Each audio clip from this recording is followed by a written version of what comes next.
नमस्कार, BSTV के खास कार्यक्रम में आप सभी का स्वागत है। आज हमारे साथ चर्चा करने के लिए छत्तीसगढ़ की एक ऐसी गायिका जो बेहद ही कम उम्र में अपनी पहचान न केवल छत्तीसगढ़ बल्कि पूरे भारत में स्थापित कर चुकी है। कंचन जोशी आज हमारे साथ मौजूद है बातचीत करने के लिए। कंचन जी, बहुत स्वागत है आपका हमारे खास कार्यक्रम में। आपका समय देने के लिए बहुत आभार। कंचन जोशी एक ऐसा नाम जिस नाम का जिक्र करते ही ऐसा लगता है कि बड़ी सुरीली सी नाम, बड़ी सुरीली सी आवाज।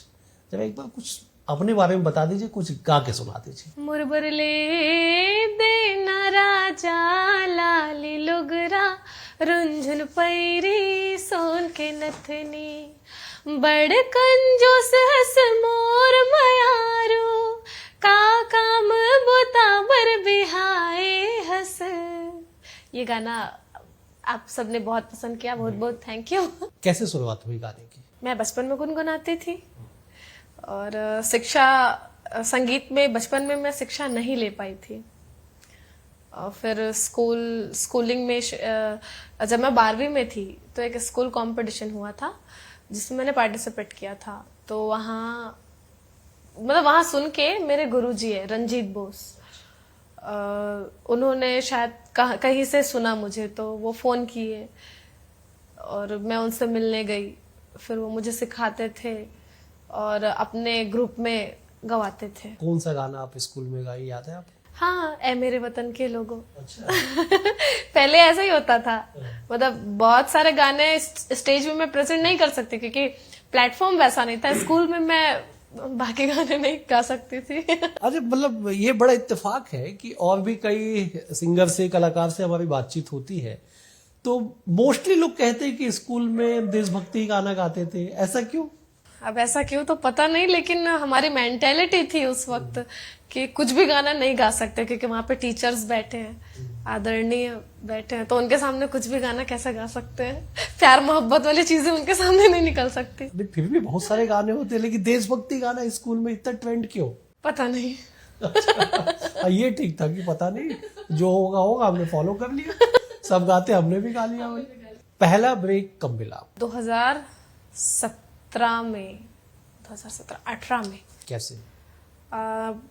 विवेक भैया है, विवेक शर्मा, उन्होंने वो मुझे बुलाए थे। उस टाइम में मैं तो दादा से भी मिली थी। 2017 में दादा से मिली मैं। फिर वो भी मुझे कॉल किए किसी के थ्रू, सत्तू भैया के थ्रू, तो फिर बुलाए। फिर मेरा पहला गाना रिकॉर्ड हुआ। कौन सा गाना? तय शादी करे बर करबे भोला। कैसा रिस्पॉन्स था उस गाने का? उस टाइम मेरी वॉइस, मैं इनमेच्योर थी ना, तो वॉइस भी थोड़ी सी बच्चों जैसी थी। अच्छा। हाँ, तो अच्छा था रिस्पॉन्स। बाकी उस समय पे मुझे इंडस्ट्री में कोई नहीं जानता था क्योंकि वो काफी समय पहले था। उस गाने के बाद फिर इंडस्ट्रीज में क्या हालचाल हुआ, क्या हालचाल हुआ? विवेक भैया अगर फीमेल कुछ गाना बना रहे हैं तो वो मुझे ही कास्ट करते थे। कौन सा गाना था वो फर्स्ट ब्रेक वाला? तय शादी करे बर करबे भोला, शादी करे बर करबे भोला, का गहना तय लावेगा तय मोला बता देना, का गहना तय लावेगा तय मोला बता देना। इसके बाद तो फिर कई सारे फोन कॉल्स आए होंगे इस गाने के रिलीज के बाद। मैं बताई ना आपको कि इंडस्ट्री में मुझे कोई नहीं जानते थे, मतलब सुन लिया। अब इतने सारे गाने वाले हैं, बड़े बड़े नाम हैं, तो उनके बीच कुछ को कोई ध्यान नहीं देते। स्कूल में गाना गाना और स्कूल से अचानक किसी का कॉल आना या कोई जो समझता है उसको उसके द्वारा पिक करना, जिनका नाम आप दादा कर लिए, उनके द्वारा तालीम देना, सिखाना, बताना, फिर गाना और पहला ब्रेक मिलना, वो एक्साइटमेंट लेवल कितना था जब पहला ब्रेक मिला, आपको पता चला कि आपको गाना गाना है, प्रोफेशनली गाना गाना है? एक्साइटमेंट मैं नहीं कह सकती क्योंकि मैंने कभी कल्पना भी नहीं की थी। वो सिर्फ हो रहा था तो हो रहा था।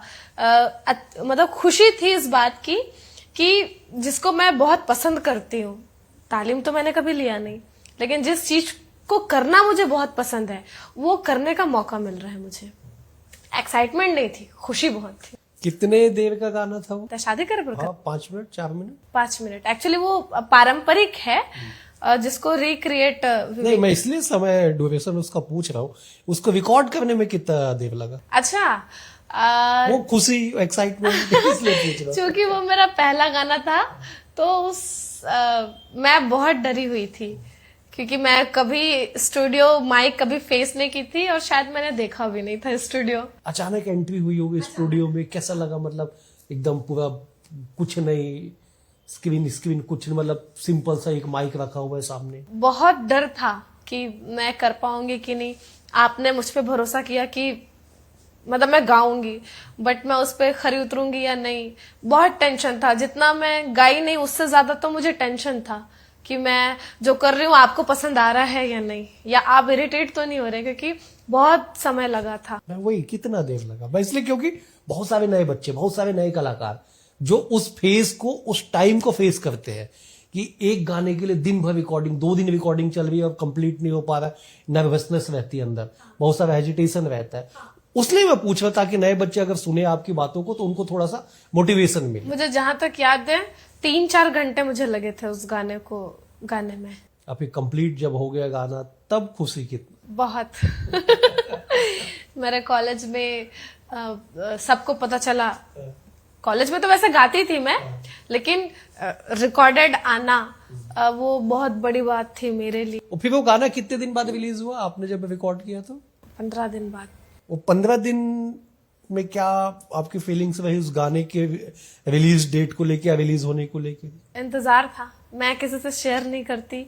मतलब उस टाइम पे ऐसा था कि जब आएगा तो पता चल जाएगा, उससे पहले कि मैं गाना गाई, ऐसा मैं शेयर नहीं की थी। फैमिली का क्या रिएक्शन रहा? मेरे फैमिली में, खानदान अगर कहे तो फैमिली अलग, कंप्लीट फैमिली, खानदान अलग, तो बहुत सारे लोगों को पता ही नहीं था। मेरे यहाँ मेरे बड़े पापा, बड़ी मम्मी या बहुत और भी लोग हैं, उनको पता ही नहीं था कि मैं क्या कर रही हूँ।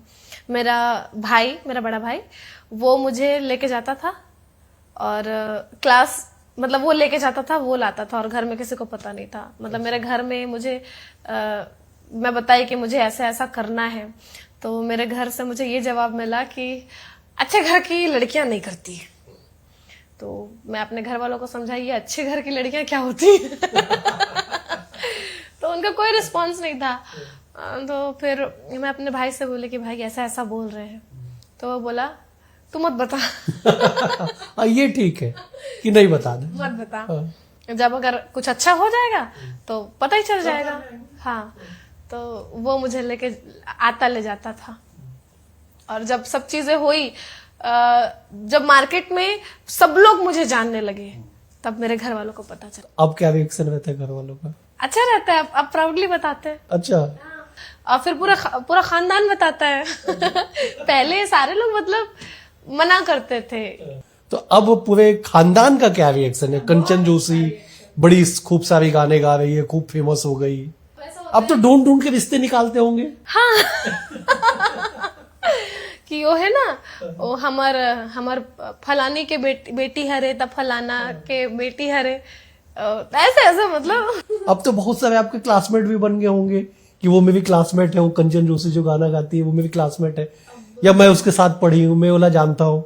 हाँ, लेकिन मेरा ऐसा होता है, लेकिन उनके बारे में कोई टिप्पणी नहीं कर पाऊंगी, क्योंकि मैं सुनी ही नहीं हूँ ऐसा। नहीं, मैं इसलिए कह रहा हूँ क्योंकि सक्सेस के साथ सब रिश्ता जोड़ लेते हैं। मेरा दायरा शुरू से छोटा रहा है, मतलब फ्रेंड सर्कल की बात करूं तो भी कम रहा है। फैमिली का सपोर्ट कितना जरूरी है, खास करके कला के क्षेत्र में, अगर आपको एक मुकाम तक जाना है? बहुत जरूरी है, क्योंकि अगर मेरी अम्मा मेरा सपोर्ट नहीं करती तो शायद मैं कुछ नहीं कर पाती। कोरी कोरी नरियर दिलीप सड़ंगी ने गाया। जी जी। तो कंचन जोशी कैसे गाएगी उसको? कोरी कोरी नरियर चढ़े, ए दाई मोर लारी लारी चुनरी ओढ़े। अपकमिंग क्या प्रोजेक्ट है कंचन जोशी के? कितने गानों पे काम कर रही है, क्या क्या प्रोजेक्ट पे काम कर रही है? अपकमिंग मैं ऐसा बता नहीं सकती, क्योंकि मेरा खुद का प्रोडक्शन हाउस नहीं है। मैं काम करती हूँ दूसरे चैनल्स के लिए, तो चैनल्स के गाने वो जानेंगे कि वो कब उसको रिलीज कर रहे हैं या उनका क्या प्रोजेक्ट चल रहा है। मेरा स्टूडियो में जाना, गाना, और वापस मेरी कनेक्टिविटी उनसे खत्म हो जाती है, उस गाने से खत्म हो जाती है। डुएट गाने आपने ज्यादा गाए, सोलो भी गाए हैं। सोलो मैंने कहा कि ज्यादा गाया है आपने डुएट सॉन्ग, तो डुएट ज्यादा बेटर है या सोलो, और क्यों? दोनों अच्छे हैं। नहीं, सोलो में ज्यादा एक्सपोजर है। ऐसा कुछ भी नहीं है। क्यों? ऐसा कुछ भी नहीं है कि सोलो में मतलब ज्यादा उसमें पॉपुलैरिटी मिलेगी, ऐसा नहीं है। डुएट में भी दोनों के लाइंस चलते हैं। अभी सोशल मीडिया का जमाना है ना, तो रील तो दोनों के वॉइस में बनती है। हाँ, कई बार होता है कि किसी किसी गानों में कि मेल वॉइस ज्यादा हिट है, क्योंकि आज के डेट में 15 सेकंड का जो वीडियो होता है, ऑडियो होता है, वो वायरल होता है, तो दिक्कत नहीं होता, दोनों पे बनता है। और मुझे ऐसा कभी दिक्कत नहीं रहा कि सोलो ज्यादा बेस्ट है। क्या गाना ज्यादा पसंद है, सोलो या डुएट? दोनों। बड़े बड़े सिंगर्स के साथ गाना बहुत अच्छा लगता है। किसको फॉलो करती हैं आप? मैं लता जी को फॉलो करती हूँ, आशा जी को सुनती हूँ, फॉलो लता जी को करती हूँ। कोई उनका गाना जो आपके दिल के बेहद करीब हो लता जी का? कॉपीराइट आ जाएगा। नहीं, हम 15 सेकंड बाद डिलीट कर देंगे। आपके साथ ऐसा कभी हुआ कि आपने कोई गाना पुराने सिंगर का गाया हो, कोई गाना गाया और कॉपीराइट हुआ, या कोई आपको कॉल आया उसके लिए कि आपने क्यों ये गाना ऐसा गाया? छत्तीसगढ़ी गानों में? छत्तीसगढ़ी गाना, या आपने कोई भी कॉमन गाना कभी गाया हो? नहीं, मैं भले ही मैं जो पुराने गाने हैं उनको रिक्रिएट की हूँ, बट ऐसा कभी कॉपीराइट वाला सीन फेस नहीं करना पड़ा मुझे। एक गाना था मन के मनमोहनी, वो विवेक भैया मुझे गवाए थे, मतलब हम अपने साथ में मुझे भी गवाए थे। पहले हम लोग उसका रील बनाए थे, फिर रील काफी वायरल हुआ। रील पे कोई कॉपीराइट नहीं होता, मतलब हमको ब्लेम, उसमें तो उल्टा ट्रेंडिंग ऑडियो चलता है। हाँ। आप उस ऑडियो पे रील बना सकते हैं। फिर सुंदरानी ने सुना उसको और फिर वो बोले कि इसको अच्छे से बनाओ, और आप और कंचन, मतलब विवेक भैया और कंचन गाएंगे ऐसा। तो फिर विवेक भैया ने उसका ट्रैक बनाया, फिर उसको गाए, बहुत अच्छा रिस्पॉन्स। कौन सा गाना था? मन के मनमोहनी मोर दिल के ते जोगनी हो ठुमक दान के, हाय रे ठुमक दान के, पहिरे हचुरी कंगना तोरे चनाव के। एक आपने सही कहा कि रील्स का जमाना है। 15 सेकंड 20 सेकंड के वीडियो लोगों को पॉपुलर बना देता है। सालों साल का संघर्ष, और 20 सेकंड 15 सेकंड कोई गाया बड़ा पॉपुलर हो जाता है। कैसे उसमें आप कंपटीशन कैसे करेंगे? मैं एग्जांपल दे देता हूं। एक गाना आया काचा बादाम, हाँ, वर्ल्ड वाइज फेमस हो गया हो। 20 सेकंड 40 सेकंड मैक्सिमम। कंचन जोशी कई सालों से गाना गा रही है, लेकिन पॉपुलैरिटी वाइज वो ज्यादा फेमस हो गया। तो फेमस ही सब कुछ थोड़ी होता है ना, फेमस होता है सब कुछ, बट वो जो थे काचा बादाम वाले, वो अभी तो नहीं दिख रहे हैं। हाँ, बिल्कुल सही बात। ये सही है कि वो थोड़े देर के लिए पॉपुलैरिटी है, उसके बाद तो फिर कंचन जोशी गाएगी। थी कि अब हम उनको जानते हैं, मतलब ये भी बहुत अच्छी बात है कि वो फेमस है, हम उनको जानते हैं। हो सकता है वो उसके बिहाफ पे वो अब बहुत अच्छा भी कर रहे होंगे, उनको अर्निंग भी बहुत अच्छी हो रही होगी। अब हमें तो नहीं पता, वो जाने, लेकिन अभी तो नहीं दिख रहे हैं ना, तो इससे घबराने का नहीं है, संघर्ष करने का। कितना बड़ा मार्केट है छत्तीसगढ़ का, कितना कंपटीशन है? मैं इसलिए पूछ रहा हूं क्योंकि कई सिंगरों से हमारी बातचीत होती है, तो कुछ सिंगर का कहना है कि मार्केट सैचुरेटेड है हमारा छत्तीसगढ़ का, बहुत ज्यादा स्कोप नहीं है।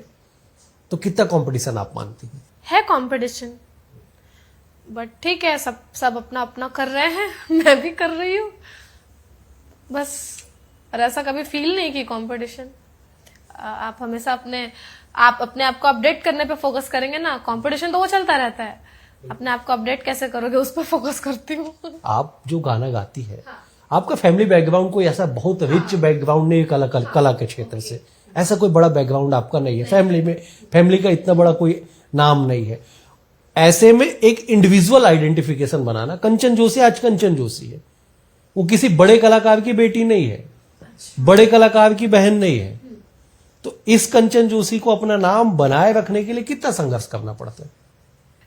मुझे कभी ऐसा फील नहीं हुआ कि मैंने बहुत संघर्ष किया है। मैं अपनी चीजों को बहुत एंजॉय की हूँ, तो ऐसा वो लगता नहीं है कि मैं बहुत संघर्ष की हूँ।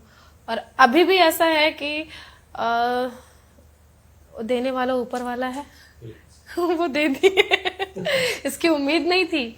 जब मतलब ऐसा होता ना कि आप जिस चीज की उम्मीद नहीं की हो और वो आपको मिल जाता है, तो एक तो ऐसे ही बहुत खुशी होती है। तो मेरे साथ भी वही है कि मैंने कभी ऐसी कल्पना नहीं की थी कि मैं सिंगिंग भी करूंगी।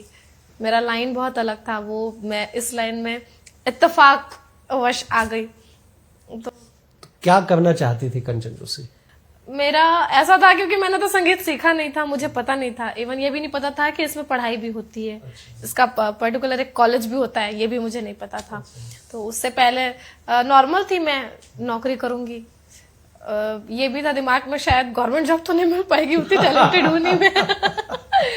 तो ये था कि किसी बैंक में कुछ भी नौकरी तो मिल जाएगी। बस इतना ही था। तो फिर अचानक गाने की तरफ रुझान क्यों? केवल स्कूल में गाने से, या किसी ने मोटिवेट किया? किसी ने नहीं किया। मैं गाती तो बचपन से थी ना, शौक था मुझे।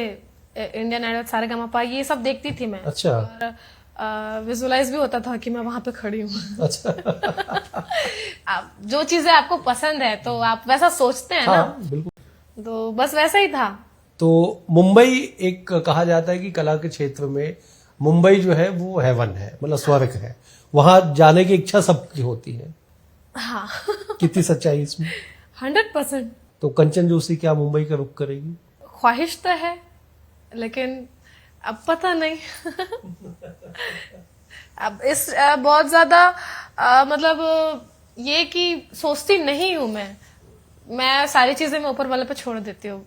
मैं सब चीजों से एकदम मुक्त रहना चाहती हूँ, टेंशन हर चीजों से मुक्त रहना चाहती हूँ। जो भी होगा भगवान ने कुछ ना कुछ सोचा होगा मेरे लिए। लेकिन मेहनत तो करनी पड़ेगी। हाँ, तो बिना मेहनत के थोड़ी होता है कुछ। कितना मेहनत करती है आप एक गाने के लिए? एक गाने के पीछे मैं एकदम सच्ची बताऊं तो मेरी कोई मेहनत नहीं होती है, क्योंकि मुझे तो सारा चीज पका पुकाया मिलता है। नहीं, रियाज तो आपको करना है ना। नहीं, वो रियाज तो मेरा है ना, तो वो तो मेरा मतलब वो तो मुझे कंटिन्यू रखना ही है, वो मैं डेली करती हूँ। लेकिन जो गाने में पर्टिकुलर मैंने ऐसा कुछ नहीं है, सारा चीज तो मुझे बन के मिलता है। म्यूजिक ट्रैक किसी और ने बनाया, लिरिक्स किसी और ने लिखा, रिकॉर्ड कोई और कर रहा है, मुझे गाना कैसे गाना है वो कोई और बता रहा है। तो मेरी मेहनत। रियाज करना पड़ेगा। हाँ, तो वो मैं घर में अपने करती गले हूँ। को बचा के रखना। वो मैं घर में करती हूँ। क्या कहना चाहेंगी उन लोगों के लिए जो संघर्ष तो करते, मेहनत करते, लेकिन सक्सेस नहीं मिल पाता है उनको? मेहनत ही करते रहे, संघर्ष करते रहे, किसी ना किसी दिन जरूर उनको मिलेगा। यूट्यूब एक बड़ा प्लेटफॉर्म हो, हाँ। उस पर कितना फोकस है? और आज की यूथ क्या चाहती है, क्या सुनना चाहती है? आप कई कार्यक्रमों में जाती होंगी, यूथ से इंटरेक्शन आपका होता होगा, क्या सुनना चाह रही है आज की यूथ? यूट्यूब को लेके क्या रुझान? जो चीजें हिट हो जाती है, दर्शक हमेशा वही सुनना चाहते हैं। तो जो गाने मेरे हिट है, पब्लिक डिमांड भी उन्हीं गानों का होता है, तो मैं वही गाने प्रेजेंट करती हूँ। नवरात्रि का समय है, आप अगर कोई देवी गीत, कोई जस गीत, छत्तीसगढ़ में बड़ी मान्यता है जस गीत की, अगर कोई आप गुनगुनाना चाहे। दिलीप दादा का ये गाना है, कोरी कोरी नरियर चढ़े। इसको उनके बेटे सागर भैया और मैं रिक्रिएट किए थे। बट टोन तो वही है, तो वो सुनाती हूँ मैं। हे कोरी कोरी नरियर चढ़े, ए दाइयो लारी लारी चुनरी ओढ़े। हे कोरी कोरी नरियर चढ़े, ओ दाइयो लारी लारी चुनरी ओढ़े। केरा गामा अकुला छामा, केरा गामा अकुला छामा, माई बिराजे हे द्वारे खोले। हे कोरी कोरी नरियर चढ़े, ए दाई मोर लारी लारी चुनरी ओढ़े। अच्छा, लोकगीत के प्रति रुझान है आपका? हाँ, बिल्कुल। कैसे गाने पसंद है लोकगीत में? बड़ी विधा, छत्तीसगढ़ तो बड़ी विधाओं से परिपूर्ण है लोकगीत के मामले में। इसमें ये भी मैं सबसे पहले ये क्लियर करूंगी कि जो हमारी ऑडियंस है वो बहुत ज्यादा मुझसे एक्सपेक्ट करती है कि मैं गाती हूँ तो मुझे सारी चीजें पता होंगी, बट ऐसा कुछ भी नहीं है। मैं गा रही हूँ तो मुझे समझ में आ रहा है कि हमारी ऐसी ऐसी विधा है, ऐसी ऐसी मतलब हमारी संस्कृति है। उससे पहले मैं इसके लिए क्षमा प्रार्थी हूँ कि मुझे नहीं पता था, वो गाने के माध्यम से मुझे पता चलते जा रहा है। तो एक गाना है गढ़ा ददरिया, जिसको लिखा है मिनेश साहू भैया हैं, उन्होंने लिखा है। ये गाना काफी हिट हुआ था, चूंकि ये बहुत टिपिकल फोक है ये, तो ऐसी उम्मीद नहीं थी कि ये गाना चलेगा, क्योंकि आज का जो जमाना है वो ढिकचिंग ढिकचिंग की ओर ज्यादा है। फास्ट म्यूजिक कर रहा है, बिल्कुल। तो वो फोक था, वो गाना ऐसे था, वो लोगों को समझ में भी नहीं आता, उसके बाद भी उसको लोग सुनना पसंद करते हैं। सियाने आही बांधे मुड़ी मा पागा, दाई दादा जी हवे आजा, ये गोठ बताही, ये गोठ बताही, नेत मढ़ाही, जाते सगा दोनों जीव जुड़ाही, ये माया के बंधना, ये माया के बंधना, पुरखा आशीष ले, जावर जोड़ी हालाख बरस ले, उही ठीहा ठोर ले। पुराने समय के कोई आप फोक गीत सुनते हो बचपन में, स्कूल या कॉलेज के समय में, जो बड़ा पसंद हो आपको? क्योंकि बेसिकली हम लोग जब स्कूल में, कॉलेज में, तो रेडियो का चलन होता है और रोज शाम को फोक गीत का कार्यक्रम जो है वो बड़ा आनंद आता है। कोई आपने सुना हो? जब मैं छोटी थी तो मैं वो रेडियो वाला जो सीन था वो मैंने नहीं देखा है। अच्छा। मेरे घर में सीडी थी। अच्छा। और शायद टेप देखा है मैंने, वो जो रील होता है। हाँ, रील वाला, कैसेट वाला। हाँ, बट मैं कभी ऑपरेट नहीं की उसको। अच्छा। हाँ। जब आपने पहला गाना रिकॉर्ड किया, पहला गाना आपने गाया, उस समय आप कॉलेज में थी? हाँ। और जब वो रिलीज हो गया, हाँ। तब भी आप कॉलेज में कॉलेज में थी? फिर कितना डिमांड हो गाना सुनाने का? फिर तो क्लास में बोलते होंगे, कॉलेज में बोलते होंगे, या घर परिवार में बोलते होंगे? एक्चुअली मैं बचपन से इतना गाती हूँ घर घर में ही, कि सारे लोग बोर हो जाते हैं। मैं रात को 12 बजे 2 बजे भी उठ के गाने लग जाती थी। तो मेरे घर में मुझे ये बोल देते थे, मेरी बहन भी है, तो वो और मैं गाते थे। तो हम लोग बाहर जैसे सुन लिए, बड़ी मम्मी सुन ली, कोई और सुन लिए, तो ये बोलते थे तुमन टोनी हो का? रात रात के तुमन नरियाद हो। परेतीन बोले होंगे, आप कंफ्यूज हो रही? हाँ, मतलब टोनी परेतीन होगा, ऐसा टाइप का, क्योंकि उनकी नींद खराब होती थी ना, तो ऐसे भी घर से मुझे सुनने को मिला है। तो कभी घर वाले सुनने में कोई इंटरेस्ट नहीं रखते थे। अब लेकिन इंटरेस्ट आता हो? अब तो स्टार हो गई बेटी, घर के बच्चे स्टार हो गई अब तो। चले एक आखिरी कोई गाना गुनगुना दीजिए, फिर हम समापन करेंगे। आसो लगन मारा जा रे, तैहा गड़ा लेना मड़वा, ले जाहू तोला डोली माँ, डीजे बजाहू बाजा गड़वा, पानी गिरे चाहे आगे बरस जाए, बन जाहू मैं हथौर छतरी, सोन मछरी रे राजा सोन मछरी, सोन मछरी रे राजा सोन मछरी। क्या बेहद शुक्रिया आपका समय देने के लिए। बेहद शुक्रिया कंचन जोशी, जिन्होंने विभाग तरीके से अपनी सारी बातें रखी, न केवल आगे के प्रोजेक्ट बल्कि मौजूदा समय में संगीत की शुरुआत इनकी कैसे हुई, तमाम चीजों पे बातचीत हुई। अगले अंक में एक और शख्सियत के साथ होगी मुलाकात, तब तक के लिए नमस्कार।